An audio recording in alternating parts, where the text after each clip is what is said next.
అది త్రేతాయుగం. రామరావణ సంగ్రామంలో భాగంగా ఇంద్రజిత్తుని బాణాల ధాటికి మూర్ఛిల్లుతాడు లక్ష్మణుడు. ఆయన ప్రాణాలను కాపాడడానికి దాసభక్తికి వీరశక్తికి ప్రతీకగా నిలిచే ఆ వీరాంజనేయ స్వామి లక్ష్మణుడి ప్రాణాన్ని నిలబెట్టే వనమూలికలను కలిగి ఉన్న సంజీవిని పర్వతాన్ని యుద్ధభూమికి మోసుకెళ్లే సందర్భంలో కొంత భాగం అంటే అర్ధభాగం కొండ కింద పడిపోతుందట. అందుకే ఈ ప్రదేశానికి అర్ధగిరి అనే పేరు వచ్చిందంటారు. నాటి ప్రజలు రామాయణ మహాభారతాలనే తమ జీవితాలకు స్ఫూర్తిగా తీసుకుని జీవించేవారు, అనుసరించేవారు.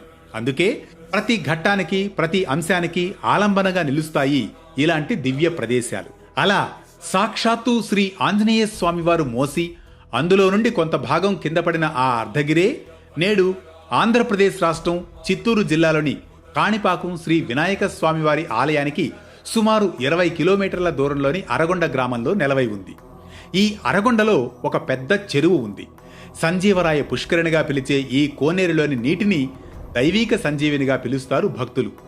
ఔషధ మొక్కలతో మానవుల సర్వరోగాలను నయం చేసే శక్తి గంగా, యమున తదితర నదుల గుణాలను కలిగి ఉండడం ఈ తీర్థం యొక్క ప్రత్యేకత. మరో విశిష్ట కథనంతో మళ్ళీ కలుద్దాం.